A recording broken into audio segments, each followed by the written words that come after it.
We all know exercise is key to a healthy life, at least I think we do. But that's easier said than done, especially for medical professionals who work long shifts and put all their time into caring for others. That's exactly why Mass General Hospital has started a month-long challenge asking staff to exercise 30 minutes for 30 days straight to raise awareness about how to lessen the odds of dementia and stroke. They're two of the leading causes of death in the U.S., and new research finds younger people are at much greater risk than you'd think. But simple exercise can offer lots of protection. Joining me now is Dr. Lee Schwam, the Vice Chair of Neurology at MGH, which is the department behind this effort. Doctor, good to meet you. Nice to meet you. May is Stroke Awareness Month. You knew that? Make me Yes. more aware than I am now. Tell me a couple of things I need to know. So stroke is the 5th leading cause of death in the United States, 800,000 new strokes a year. 25% of those are recurrent strokes. Someone already had a stroke and they have another one. But worldwide, soon become #1. Okay, I'm going to add something to your list that you already know, but I didn't know till today. Well, still most strokes are for older people. The fastest rate of growth is 30-somethings and 40-somethings. Yeah. Why is that? What's going on? Probably two things. The first is that we're using MRI scans much more often, so we're picking up more strokes than we used to. But secondly, we've had an epidemic of obesity. We have blood pressure and blood sugar out of control, and we're seeing those effects with a sedentary lifestyle showing up earlier and earlier. And that diet soda thing I read a couple of days ago increases the incidence? Triples the risk. One drink of an artificially sweetened soda a day or beverage triples the risk of stroke or dementia. Now, the reason I asked the question about 30 and 40-somethings, so the 30 and 40-somethings at home don't go to the refrigerator and not pay attention to this. Yeah. So exercise is the key to reducing the odds for both dementia and stroke. 85 years old, 50% have dementia of some form. So this should matter to low and moderate income, age people. Yeah. So how much does exercise reduce the risk? Is it on the margins or is it No, serious? it's substantial. And we think that exercise, we now know it reduces the risk of cancer, it reduces the risk of dementia, it reduces the risk of stroke and of heart attack.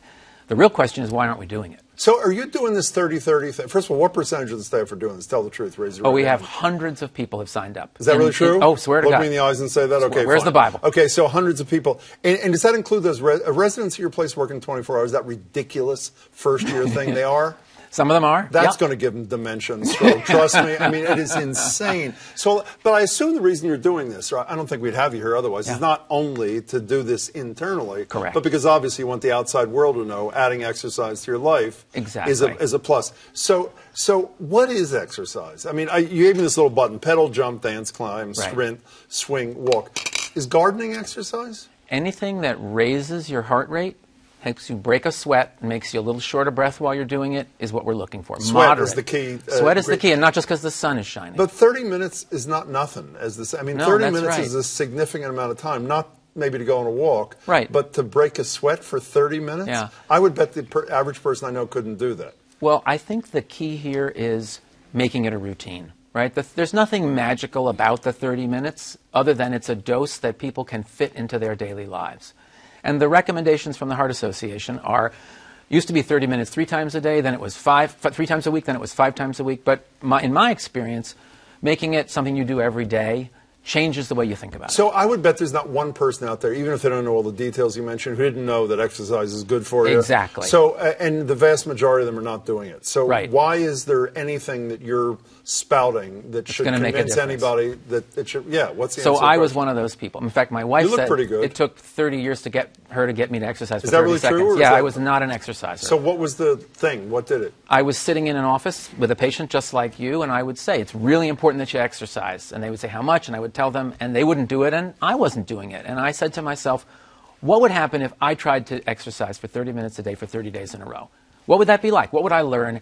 How could I use that to help convince my patients how important this was? That was December of 2015. I've been exercising 7 days a week since then. So why should that convince in 30 seconds the people at home that they should emulate you? Intellectually, we all get this, but emotionally, how do we get from here to there? Willpower is not the answer. Routine and habit are the answer. We spend 30 minutes a day getting up in the morning, brushing our teeth, getting dressed for work.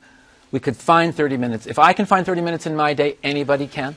You just said a minute ago you were talking to a patient like me. Trust me, you don't have any patients like me. Thank you for the button. Doctor, thank you so much. My pleasure. Good luck Thanks so with the much. program. Terrific.